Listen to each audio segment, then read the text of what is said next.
नमस्कार, मैं हूं आभास और देशबंधु डिजिटल के एमपी न्यूज़ बुलेटिन में आप सभी का स्वागत है। प्रदेश के मुख्यमंत्री डॉक्टर मोहन यादव का आज पीथमपुर औद्योगिक क्षेत्र का दौरा था। इस दौरान डॉक्टर मोहन यादव ने कहा कि देश आज विकास और आत्मनिर्भरता के नए दौर में प्रवेश कर रहा है। मध्य प्रदेश भी इसी विकास यात्रा में कदम से कदम मिलाकर आगे बढ़ रहा है। उन्होंने आज मध्य प्रदेश के सबसे बड़े पीथमपुर औद्योगिक क्षेत्र में स्थापित 2 आधुनिक औद्योगिक इकाइयों के शुभारंभ कार्यक्रम को संबोधित किया। मुख्यमंत्री डॉक्टर यादव ने कहा कि आज से प्रारंभ हुई नई औद्योगिक इकाइयां विकास और समृद्धि की नई धारा को आगे बढ़ाएंगी। इन इकाइयों से सैकड़ों युवाओं को रोजगार के नए अवसर मिलेंगे। कार्यक्रम में केंद्रीय पर्यटन मंत्री श्री गजेंद्र सिंह शेखावत भी विशेष रूप से मौजूद थे। मुख्यमंत्री डॉक्टर यादव ने कहा कि आज से शुरू हुई दोनों नई इकाइयां उच्च तकनीक आधारित विनिर्माण एवं स्वच्छ ऊर्जा के क्षेत्र में मध्य प्रदेश की औद्योगिक क्षमताओं को और मजबूत करेंगी। उन्होंने कहा कि आज के समय में युवाओं को रोजगार के अधिक से अधिक अवसर उपलब्ध कराना और अर्थव्यवस्था को मजबूत करना सबसे बड़ी आवश्यकता है। उन्होंने कहा कि ऑप्टिकल फाइबर और लिथियम बैटरी जैसी आधुनिक तकनीक से जुड़ी औद्योगिक इकाइयों की स्थापना भविष्य की आवश्यकताओं को ध्यान में रखते हुए महत्वपूर्ण कदम है। जर्मन तकनीक के सहयोग से स्थापित हो रही ये इकाइयां अंतर्राष्ट्रीय स्तर की तकनीक और उत्पादन क्षमता का केंद्र बनेंगी। इन उद्योगों के माध्यम से प्रदेश के युवाओं को आधुनिक तकनीक का प्रशिक्षण भी मिलेगा और उन्हें रोजगार के नए अवसर भी प्राप्त होंगे। उन्होंने आगे कहा कि औद्योगिक इकाइयों में युवाओं के प्रशिक्षण की पर्याप्त व्यवस्था की गई है। इन औद्योगिक गतिविधियां प्रत्यक्ष और परोक्ष रूप से लोगों को रोजगार उपलब्ध कराने की संभावना रखती हैं और इसकी शुरुआत हो चुकी है। उन्होंने कहा कि प्रदेश सरकार का प्रयास है कि निवेश के साथ साथ रोजगार के अवसर भी तेजी से बढ़ें, जिससे प्रदेश की आर्थिक समृद्धि को नई गति मिल सके। वहीं प्रदेश के लिए एक चिंताजनक खबर सामने आ रही है। Indian council of medical research और केंद्रीय स्वास्थ्य मंत्रालय के आंकड़ों के अनुसार मध्य प्रदेश में कैंसर के मामलों और इससे होने वाली मौतों में लगभग 10% से अधिक की बढ़ोतरी दर्ज की गई है, जिससे राज्य में हर महीने सैकड़ों लोगों की मौतें हो रही हैं। संसद में स्वास्थ्य एवं परिवार कल्याण मंत्रालय की ओर से पेश आंकड़ों के अनुसार प्रदेश में कैंसर से होने वाली अनुमानित मौतों का आंकड़ा 5 साल में करीब 10% से बढ़ गया है। राज्य में हर साल 80,000 से अधिक नए कैंसर के मामले अनुमानित हैं। स्वास्थ्य मंत्रालय के अनुसार कैंसर के मामलों में लगातार वृद्धि के पीछे कई पर्यावरणीय और जीवन शैली से जुड़े कारण जिम्मेदार हैं। ICMR द्वारा किए गए अध्ययनों में औद्योगिक कचरे, कीटनाशकों, भारी धातुओं और प्रदूषित जल स्रोतों को कैंसर का बड़ा कारण बताया गया है। वहीं जल प्रदूषण के कारण रेक्टल और कोलोरेक्टल कैंसर के मामलों में बढ़ोतरी देखी जा रही है। इसके अलावा खानपान में गड़बड़ी, तंबाकू का सेवन और देर से बीमारी की पहचान होना भी मौतों का बड़ा कारण बन रहा है। पुरुषों में मुख्य रूप से मुंह और गले का कैंसर और महिलाओं में स्तन और तथा सर्वाइकल कैंसर के मामले सबसे ज़्यादा हैं। प्रदेश की हाईकोर्ट की इंदौर बेंच से मकान मालिकों के लिए एक राहत भरी खबर सामने आ रही है। मध्य प्रदेश हाईकोर्ट ने मकान मालिक और किराएदार के विवाद में एक बड़ा फैसला सुनाते हुए साफ किया है कि मकान मालिक अपनी वास्तविक आवश्यकता यानी कि बोनाफाइड नीड के लिए कौन सा शहर चुनता है, यह तय करना पूरी तरह उसका अधिकार है। किराएदार इस पर सवाल नहीं उठा सकता है और ना ही मकान मालिक को कोर्ट में यह साबित करने की ज़रूरत है कि वह किसी खास शहर को ही क्यों चुन रहा है। यह निर्णय जस्टिस पवन कुमार द्विवेदी की एकल पीठ ने सलीम कुरैशी बनाम साइना बी व अन्य के मामले में सुनवाई के दौरान दिया। मामले में इंदौर में स्थित इस मकान का किराया महज 60 रुपये महीना था, जिसे किराएदार नियमित रूप से दे रहा था। किराएदार का दावा था कि वर्ष 2009 में मकान मालिक के साथ इस मकान को 3 लाख रुपए में बेचने का सौदा हुआ था। किराएदार के अनुसार अब मकान की कीमतें बढ़ जाने के कारण मकान मालिक अपनी बात से मुकर रहा है। वहीं मकान मालिक ने कोर्ट को बताया कि उनके बेटे को कंपनी सेक्रेटरी का कोर्स करने के लिए इंदौर में रहना है, इसलिए उन्हें अपने इस मकान की वास्तविक आवश्यकता है। किराएदार ने निचली अदालत के बेदखली आदेश के खिलाफ हाईकोर्ट में अपील की थी। किराएदार का तर्क था कि ऐसा कोई पुख्ता प्रमाण नहीं है कि CS के कोर्स के लिए मकान मालिक के बेटे का इंदौर में ही रहना ज़रूरी है। यह पढ़ाई कहीं और से भी हो सकती है। हालांकि ट्रायल कोर्ट और फर्स्ट अपीलेट कोर्ट ने पहले ही मकान मालिक की ज़रूरत को सही मानते हुए किराएदार को मकान खाली करने का आदेश दे दिया था। हाईकोर्ट ने किराएदार की याचिका को पूरी तरह खारिज कर दिया और महत्वपूर्ण टिप्पणियां की। कोर्ट ने स्पष्ट रूप से कहा कि अपनी वास्तविक शैक्षणिक या चिकित्सीय आवश्यकता के लिए किसी शहर को चुनना मकान मालिक और उसके परिवार की निजी पसंद है। मकान मालिक को किराएदार या अदालत के सामने यह सफाई देने की कोई कानूनी बाध्यता नहीं है कि वह किसी खास शहर में क्यों रहना चाहता है या उसकी ज़रूरत किसी दूसरे स्थान से क्यों पूरी नहीं हो सकती। किराएदार यह तय नहीं कर सकता है कि मकान मालिक को अपने जीवन की सहूलियतें करनी चाहिए। इस फैसले से यह कानूनी स्थिति और मजबूत हुई है कि यदि मकान मालिक की अपनी संपत्ति को लेकर ज़रूरत वास्तविक है तो कोर्ट उसकी पसंद के अधिकार को प्राथमिकता देगा। वहीं प्रदेश के हाईकोर्ट से एक और बड़ी खबर सामने आ रही है। प्रदेश की हाईकोर्ट की युगल पीठ ने प्राथमिक शिक्षा चयन परीक्षा 2025 में फर्जी तरीके से बोनस अंक प्राप्त करने वाले अभ्यर्थियों के खिलाफ एक ऐतिहासिक फैसला सुनाया है। कोर्ट ने बिना वैध पात्रता के 5% बोनस अंक हासिल कर मेरिट में जगह बनाने वाले 13,089 अभ्यर्थियों की सभी रिट अपीलें पूरी तरह खारिज कर दी हैं। न्यायमूर्ति आनंद पाठक और न्यायमूर्ति बीपी शर्मा की खंडपीठ ने एकल पीठ के पुराने फैसले को बरकरार रखा है। इस फैसले से राज्य में प्राथमिक शिक्षकों की संशोधित मेरिट सूची तैयार करने का रास्ता साफ हो गया है। ज्ञात हो कि शिक्षक पात्रता परीक्षा के दौरान केवल डिक्लेरेशन यानी घोषणा पत्र के आधार पर हजारों उम्मीदवारों को विशेष शिक्षा दिव्यांग श्रेणी के तहत 5% बोनस अंक दे दिए गए थे। कोर्ट ने साफ कहा कि गलत जानकारी देकर बोनस अंक हासिल करना धोखाधड़ी के जरिए लाभ उठाना है। ऐसे अनुचित लाभ को बाद में कानूनी अधिकार नहीं माना जा सकता। पीठ ने पाया कि उम्मीदवारों को अपने आवेदन में सुधार करने के लिए 3 मौके दिए गए थे, लेकिन उन्होंने अपनी गलती जानकारी को ठीक नहीं किया। परिणाम आने के बाद उम्मीदवार यह दावा नहीं कर सकते कि यह विकल्प गलती से चुन लिया गया था। हाईकोर्ट के इस अंतिम आदेश के बाद मध्य प्रदेश कर्मचारी चयन मंडल और स्कूल शिक्षा विभाग अब सभी संदेहास्पद उम्मीदवारों के रिहैबिलिटेशन काउंसिल ऑफ इंडिया के दस्तावेजों और विशेष योग्यता मानकों की गहन जांच करेगा। जांच के दौरान जिन भी अभ्यर्थियों के पास वैध आरसीआई सर्टिफिकेट या तय पात्रता नहीं मिलेगी, उनके आवेदन और उम्मीदवारी को तुरंत निरस्त कर दिया जाएगा। इन अपात्र अभ्यर्थियों के परिणामों से 5% बोनस अंकों का लाभ हटा दिया जाएगा।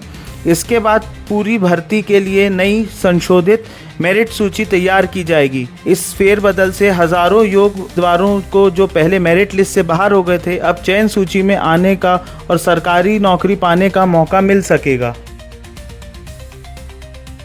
प्रदेश के बालाघाट जिले के खैरलांजी जनपद अंतर्गत आने वाली मोवाड़ ग्राम पंचायत में ग्राम सभा की बैठक के दौरान जनता द्वारा विकास कार्यों का हिसाब मांगे जाने पर महिला सरपंच द्वारा ग्रामीणों को चप्पल दिखाने का एक हैरान करने वाला मामला सामने आया है। इस पूरी घटना का वीडियो सोशल मीडिया पर तेज़ी से वायरल हो रहा है। मोवाड़ ग्राम पंचायत भवन में आम सभा और ग्राम सभा की बैठक बुलाई गई थी। इस बैठक में बड़ी संख्या में ग्रामीण और पंचायत जनप्रतिनिधि मौजूद थे। बैठक के दौरान ग्रामीणों ने गांव में चल रहे निर्माण और विकास कार्यों की खराब गुणवत्ता तथा खर्च की गई राशि का हिसाब मांगना शुरू कर दिया। ग्रामीणों का एक बड़ा विरोध इस बात को लेकर भी था कि सरकारी बैठक में सरपंच के पति होलूराम कहालकर भी मौजूद थे। ग्रामीणों ने शासकीय कार्यों में उनके इस तरह के दखल पर कड़ी आपत्ति जताई। हिसाब मांगने पर और पति के हस्तक्षेप पर जब ग्रामीणों ने तीखे सवाल किए तो महिला सरपंच पूरी तरह भड़क गईं। उन्होंने पहले ग्रामीणों को उंगली दिखाकर बात न करने की चेतावनी दी और फिर अपनी चप्पल निकालकर ग्रामीणों को मारने की नीयत से दिखाने लगी। ग्रामीणों का आरोप है कि विकास कार्यों में भारी भ्रष्टाचार हुआ है और सरपंच पति बिना अधिकार शासकीय बैठकों को प्रभावित करते हैं। सवाल पूछने पर सरपंच ने अभद्र व्यवहार किया और चप्पल दिखाकर मारने का प्रयास किया। ही सरपंच पति का कहना है कि कुछ ग्रामीण उंगली उठाकर अभद्र भाषा का प्रयोग कर रहे थे और ग्राम सभा की टेबल ठोककर सरपंच को उकसा रहे थे। पिछले 15 दिनों से व्हाट्सएप ग्रुप पर भी सरपंच के खिलाफ दुष्प्रचार किया जा रहा है, जिससे आवेश में आकर चप्पल उठाने की स्थिति बनी। इस घटना के बाद से ही पूरे क्षेत्र में तनाव और नाराजगी का माहौल है। ग्रामीणों ने महिला सरपंच के इस अमर्यादित व्यवहार और अभद्रता को लेकर प्रशासनिक अधिकारियों से शिकायत दर्ज कराई है और सरपंच के खिलाफ सख्त कार्रवाई की मांग की है। इंदौर में वन्यजीव तस्करी के खिलाफ स्टेट टाइगर स्ट्राइक फोर्स ने बड़ी कार्रवाई करते हुए दुर्लभ प्रजाति के 30 जीवित कछुओं के साथ 2 शातिर तस्करों को गिरफ्तार किया है। रिपोर्ट के अनुसार दोनों आरोपी इंदौर के ही मूसाखेड़ी इलाके के रहने वाले हैं और ग्राहकों को ये कछुए बेचने की फिराक में घूम रहे थे। स्टेट टाइगर स्ट्राइक फोर्स को मुखबिर से पक्की सूचना मिली थी कि इंदौर में 2 युवक दुर्लभ कछुओं को बेचने के लिए सक्रिय हैं और ग्राहकों की तलाश कर रहे हैं।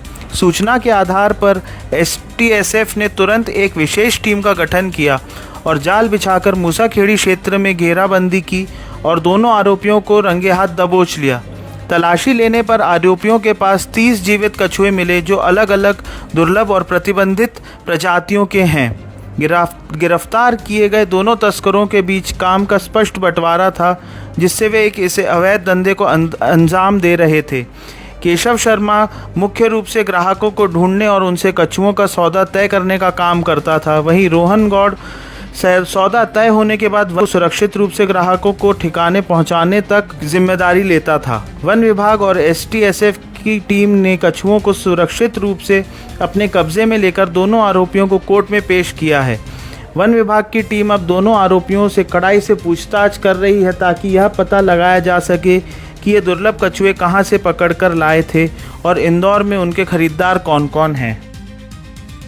भोपाल के गांधीनगर स्थित शांति होम्स कॉलोनी में 2 कश्मीरी छात्रों को देने और PG खाली करने का दबाव बनाने का मामला सामने आया है। दोनों छात्र भोपाल के ट्रूबा इंस्टीट्यूट ऑफ फार्मेसी में पढ़ाई कर रहे हैं। उनका चयन प्रधानमंत्री स्पेशल स्कॉलरशिप स्कीम के तहत हुआ था। कॉलेज में हॉस्टल की सुविधा न होने के कारण वे पिछले साल से गांधीनगर में PG में रह रहे हैं। बताया जा रहा है कि कॉलोनी के कुछ असामाजिक तत्वों ने छात्रों के कश्मीरी और एक विशेष वर्ग से होने पर आपत्ति जताई। उन्होंने मकान मालिक पर भी दबाव बनाया कि यदि छात्रों को तुरंत नहीं निकाला गया तो वे जबरन घर में घुसकर उन्हें बाहर फेंक देंगे। जम्मू कश्मीर स्टूडेंट्स एसोसिएशन द्वारा मुख्यमंत्री डॉक्टर मोहन यादव और DGP कैलाश मकवाना से शिकायत की गई। शिकायत मिलते ही DGP ने तुरंत कार्रवाई के निर्देश दिए, जिससे पुलिस टीम ने मौके पर जाकर छात्रों, मकान मालिक और स्थानीय निवासियों से बात की। पुलिस ने मकान मालिक और पड़ोसियों को सख्त हिदायत दी है कि छात्रों के साथ किसी भी तरह का भेदभाव या प्रताड़ना न की जाए। पुलिस के हस्तक्षेप के बाद स्थिति पूरी तरह नियंत्रण में और शांत है। पुलिस कॉलोनी पर लगातार निगरानी रख रही है ताकि छात्रों की सुरक्षा और पढ़ाई प्रभावित ना हो। ग्वालियर से एक बड़ी खबर सामने आ रही है। ग्वालियर में 21 करोड़ रुपए की क्रिप्टो महाठगी के मामले में राज्य की स्टेट साइबर सेल की जांच में देशव्यापी बैंकिंग नेटवर्क का बहुत बड़ा पर्दाफाश हुआ है। ग्वालियर के निवासी और Madhya Pradesh chamber of commerce and industries के मुख्य चुनाव अधिकारी और चार्टर्ड अकाउंटेंट 70 वर्षीय अशोक विजयवर्गीय से दिसंबर 2025 से जुलाई 2026 के बीच व्हाट्सएप के जरिए USDT क्रिप्टो ट्रेडिंग के नाम पर 21 करोड़ रुपए की ऐतिहासिक ऑनलाइन ठगी के मामले में चल रही जांच में यह बात सामने आई है। इसमें 10 जुलाई को हुई शिकायत के बाद पुलिस ने 15 से अधिक राज्यों में जांच केंद्रित की है। जांच में 20,500 से अधिक संदिग्ध म्यूल बैंक खातों और 12 लेयर्स के देशव्यापी मनी लॉन्ड्रिंग नेटवर्क का खुलासा हुआ है, जिसमें शातिर अपराधियों ने ठगी की रकम को छिपाने और ठिकाने लगाने के लिए 15 राज्यों के 20,507 बैंक खातों का जाल बुना था। बता दें कि इस बहुस्तरीय नेटवर्क की तीसरी लेयर में अकेले 12,000 से अधिक संदिग्ध म्यूल बैंक खाते पाए गए हैं। शातिर ठगों ने व्हाट्सएप से जालसाजी शुरू की थी। ठगों ने व्हाट्सएप पर संदेश भेजकर अशोक विजयवर्गीय से संपर्क किया। उन्हें USDT नामक क्रिप्टो करेंसी में निवेश कर भारी मुनाफे का लालच दिया गया। शुरुआत में पीड़ित को भरोसा दिलाने के लिए 1,88,000 रुपये का रिफंड भी दिया गया। इसके बाद एक फर्जी ऑनलाइन ट्रेडिंग पोर्टल पर उनका काल्पनिक मुनाफा 33 करोड़ रुपए से अधिक दिखाया गया, जिससे प्रभावित होकर उन्होंने दिसंबर 2025 से जुलाई 2026 तक 218 दिनों के भीतर 106 ट्रांजैक्शन के जरिए कुल 21 करोड़ 5,92,000 रुपये ट्रांसफ़र कर दिए। साइबर सेल की वित्तीय जांच से पता चला कि आरोपियों ने पुलिस ट्रैकिंग से बचने के लिए पैसों को 1 या 2 खातों में रखने के बजाय 12 परतों में तेजी से ट्रांसफर किया। पहली परत में पीड़ित ने सीधे 76 खातों में पैसे ट्रांसफर किए। दूसरी परत में इन खातों से पैसा 493 खातों में भेजा गया। फिर तीसरी परत में 12,720 संदिग्ध खाते शामिल थे जो इस पूरे नेटवर्क का मुख्य केंद्र बिंदु हैं। चौथी परत में इसके बाद जो है राशि 7,218 खातों में विभाजित की गई। इन सभी स्तरों को मिलाकर कुल 20,507 खाते चिन्हित किए जा चुके हैं। चौंकाने वाली बात यह है कि इनमें से करीब 70% खाते ग्वालियर चंबल अंचल के और मध्य प्रदेश के अन्य हिस्सों के स्थानीय लोगों के हैं।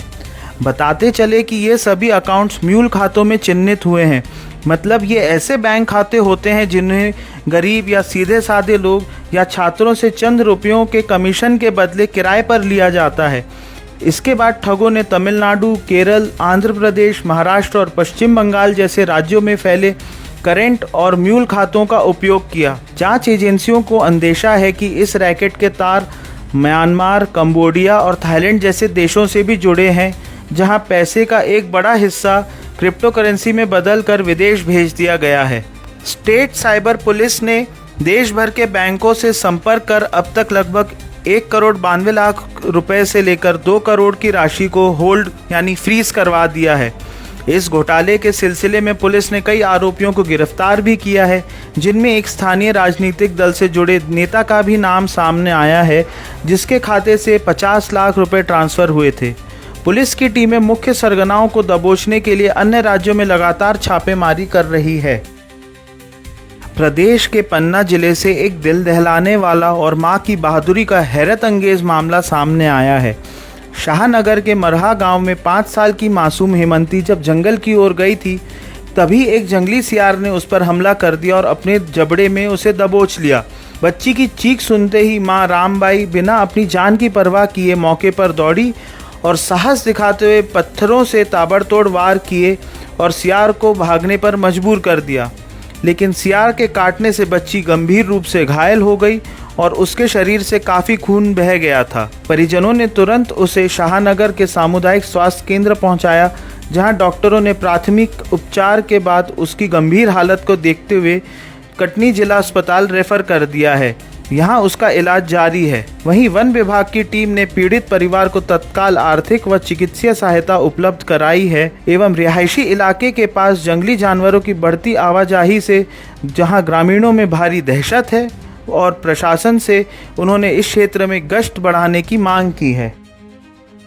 अगली खबर प्रदेश के सीधी जिले से आ रही है, जहां भारी बारिश के बाद सरकारी स्कूलों की बदहाली और प्रशासनिक अनदेखी की गंभीर तस्वीरें सामने आई हैं। जिले के ग्रामीण इलाकों में बारिश के पानी का सही निकास न होने के कारण स्कूल परिसर और पहुंच मार्ग पूरी तरह तालाब में तब्दील हो गए हैं। इसी क्रम में सीधी जिले के रामनगर अंतर्गत शासकीय पूर्व माध्यमिक विद्यालय नौडिया में लगातार हुई बारिश के कारण यह सरकारी स्कूल और उसका पहुंच मार्ग पूरी तरह तालाब में तब्दील हो चुका है। लेकिन स्कूल परिसर में घुटनों तक पानी भरा होने के बावजूद वरिष्ठ अधिकारियों द्वारा विद्यालय चालू रखने का फरमान जारी किया गया है, जिसने शिक्षा विभाग की संवेदनशीलता और दावों पर गंभीर सवाल खड़े कर दिए हैं। लगातार बारिश के बाद स्कूल भवन के चारों तरफ और कमरों के बाहर भारी जल भराव हो गया है, जिससे पूरा परिसर टापू जैसा नज़र आ रहा है। पानी के इस विकराल भराव के बीच भी विभाग द्वारा स्कूल को नियमित रूप से संचालित करने का आदेश दिया गया है। ग्रामीणों और शिक्षकों का पूछना है कि जब चारों तरफ बाढ़ जैसे हालात हैं तो बच्चे कैसे पढ़ेंगे और शिक्षक कैसे पढ़ाएंगे। पानी के भरे रास्तों से होकर बच्चों को स्कूल आना पड़ रहा है, जिससे जहरीले जीव जंतुओं के काटने या किसी अप्रिय हादसे का खतरा लगाना हुआ है। इस अव्यवस्था को लेकर स्थानीय स्तर पर काफ़ी नाराज़गी है और ग्रामीणों ने जिला शिक्षा अधिकारी सीधी और जिला स्तर से इस मामले में तत्काल हस्तक्षेप कर राहत देने की मांग की है। अब बात करते हैं मौसम की, जहां से प्रदेश की बड़ी खबर सामने आ रही है। प्रदेश के विंध्य क्षेत्र के रीवा और सतना जिलों में पिछले 48 घंटों से जारी मूसलाधार बारिश के कारण बाढ़ जैसे गंभीर हालात बन गए हैं और जनजीवन अस्त व्यस्त हो गया है। प्रशासन पूरी तरह अलर्ट मोड पर है और राहत एवं बचाव कार्य एनडीआरएफ और एसडीआरएफ की टीमों को तैनात कर उनको सौंप दिया गया है। सतना और रीवा के कुछ अत्यधिक जलमग्न क्षेत्रों में फंसे लोगों को निकालने के लिए नावों का सहारा भी लेना पड़ा है। रीवा में 187.4 मिलीमीटर रिकॉर्ड बारिश होने के कारण शहर और उसके निचले इलाकों में 4 फीट तक पानी भर चुका है। महाना, बेलन, नैना और बीहर नदियां खतरे के निशान के आसपास उफान पर हैं, जिससे तटीय गांवों का संपर्क टूट गया है और शहर से गांव तक बाढ़ जैसे हालात बने हुए हैं। खेड़ी और झिरिया जैसे इलाकों में फंसे हुए लोगों को सुरक्षित स्थान पर भेजा जा रहा है। वहीं सतना की बात करें तो टमस और सतना नदी का जलस्तर भी बढ़ा हुआ है। शहरी क्षेत्र में जल प्रबंधन नहीं होने से कई बस्तियों और पौष इलाकों में घरों में पानी भर गया है। नगर निगम की जेसीबी मशीनें जल निकासी के लिए लगातार काम कर रही हैं, लेकिन गांव जाने की ओर कई रास्ते बंद हो गए हैं। नदी नालों से जुड़े रपटों पर जलस्तर बढ़ा हुआ है। सतना और मैहर जिला में कंट्रोल रूम स्थापित किए गए हैं और जिले के धार्मिक स्थल चित्रकूट में मंदाकिनी नदी खतरे के निशान से 2 मीटर ऊपर बह रही हैं, जिससे प्रसिद्ध रामघाट और आसपास की दुकानें डूब गई हैं। यहाँ के अधिकांश इलाके पानी में डूब चुके हैं। विद्यार्थियों की सुरक्षा को देखते हुए रीवा और सतना प्रशासन ने कक्षा 1 से 8वीं तक और कई जगह 12वीं तक के स्कूलों में अवकाश घोषित कर दिया है। प्रभावित परिवारों को रिलीफ सेंटर में भेजा जा रहा है और लोग अपने मवेशी और कीमती सामान समेटकर पलायन कर रहे हैं। प्रशासन ने सोशल मीडिया रील बनाने वाले युवाओं और आम नागरिकों से उफनती नदियों और रपटों से दूर रहने की अपील की है। इसी के साथ ही प्रदेश में मानसून एक बार फिर पूरी तरह सक्रिय हो गया है, जिसके कारण मौसम विभाग ने प्रदेश के 20 से अधिक जिलों में भारी से अति भारी बारिश का रेड, ऑरेंज और येलो अलर्ट जारी किया है। बंगाल की खाड़ी में बने गहरे कम दबाव के क्षेत्र और सक्रिय मानसून ट्रफ के कारण आगामी 23 अगस्त तक राज्य के अधिकांश हिस्सों में मूसलाधार बारिश का दौर जारी रहने का अनुमान है। रेड अलर्ट वाले जिले हैं सागर, दमोह, छतरपुर, टीकमगढ़ और निवाड़ी। इन जिलों में अगले 24 घंटे के भीतर 8 इंच से अधिक बारिश होने की संभावना है। प्रशासन ने इन जिलों में फ्लैश फ्लड यानी अचानक बाढ़ की चेतावनी भी जारी की है। वहीं अति भारी बारिश यानी ऑरेंज अलर्ट वालेपुरम, गुना, अशोकनगर, शिवपुरी, श्योपुर कलां, रीवा, मऊगंज, सतना, जशपुर, शहडोल, उमरिया, कटनी, जबलपुर, पन्ना और मैहर।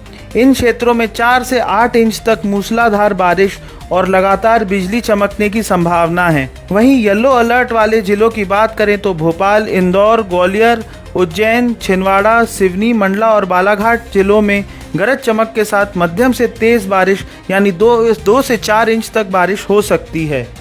वहीं लगातार हो रही बारिश से प्रदेश की जीवनदायिनी मां नर्मदा नदी का जलस्तर भी खतरे के निशान से के करीब पहुंच गया है। मंडला में नर्मदा नदी का छोटा रपटा पुल पूरी तरह डूब चुका है।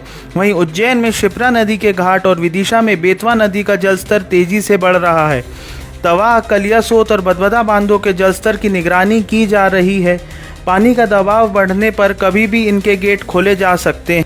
वहीं इस बीच बरगी डैम के जहां 9 गेट खुले थे, अब वे 13 गेट खुल चुके हैं। भारी बारिश और खरमेल नदी के उफान होने के कारण डिंडौरी मंडला स्टेट हाईवे बंद हो गया है और सुरक्षा के मद्देनजर डिंडौरी कलेक्टर ने कक्षा 12वीं तक के सभी सरकारी व निजी स्कूलों और आंगनबाड़ियों में छुट्टी घोषित कर दी है। बुंदेलखंड और महाकौशल क्षेत्र के सैकड़ों ग्रामीण इलाकों का जिला मुख्यालय से संपर्क टूट गया है। निचले इलाकों में जल भराव के कारण प्रशासन ने लोगों को सुरक्षित स्थानों पर जाने की सलाह दी है। वहीं मौसम वैज्ञानिकों के अनुसार यह वेदर सिस्टम पश्चिम उत्तर पश्चिम दिशा में आगे बढ़ रहा है। इसके प्रभाव से 21-22 अगस्त को पश्चिमी मध्य प्रदेश यानी इंदौर, उज्जैन और ग्वालियर संभाग में बारिश की गतिविधियां और अधिक तेज हो जाएंगी। वहीं जबलपुर से शिव भगवान की आराधना और आस्था के साथ 5 दिवसीय 121 किलोमीटर लंबी कांवड़ यात्रा का शुभारंभ हुआ। धार्मिक आस्था, सनातन परंपरा और पर्यावरण संरक्षण के संदेश को समर्पित इस यात्रा में प्रदेश शासन के संस्कृति एवं धर्मस्व मंत्री धर्मेंद्र सिंह लोधी स्वयं कांवड़ लेकर शामिल हुए। इस कांवड़ यात्रा की विशेषता यह है कि इसमें धार्मिक आस्था के साथ साथ पर्यावरण संरक्षण और स्वच्छता को भी प्रमुखता दी गई है। मंत्री धर्मेंद्र सिंह लोधी ने कहा कि भगवान शिव की आराधना प्रकृति और पर्यावरण के संरक्षण की प्रेरणा देती है। कांवड़ यात्रा हमारी आस्था और सनातन परंपरा से जुड़ी हुई है, इसलिए यह यात्रा के माध्यम से भगवान शिव की भक्ति के साथ साथ प्रकृति की सेवा और स्वच्छता का संदेश भी जन जन तक पहुंचाने का प्रयास किया जा रहा है। यात्रा के पूरे मार्ग में विभिन्न स्थानों पर वृक्षारोपण कार्यक्रम आयोजित किए जाएंगे। साथ ही स्वच्छता का संदेश जन जन तक पहुंचाने के लिए स्वच्छता टीम भी यात्रा के साथ चल रही है। यात्रा के दौरान श्रद्धालुओं द्वारा मार्ग में स्वच्छता बनाए रखने और अधिक से अधिक लोगों को पर्यावरण संरक्षण के लिए प्रेरित करने का प्रयास किया जाएगा। यह कांवड़ यात्रा पंचवटी भेड़ाघाट से प्रारंभ होकर ग्राम मजीठा, पथरौल, पवई धाम, शहपुरा होते हुए प्रथम दिवस पाटन पहुंचेगी। दूसरे दिन तेंदुखेड़ा, तेजगढ़ और घांगरी होते हुए पांचवें दिन प्रसिद्ध जागेश्वरनाथ धाम बांदकपुर पहुंचेगी। यहाँ भगवान शिव का जलाभिषेक कर यात्रा का समापन होगा।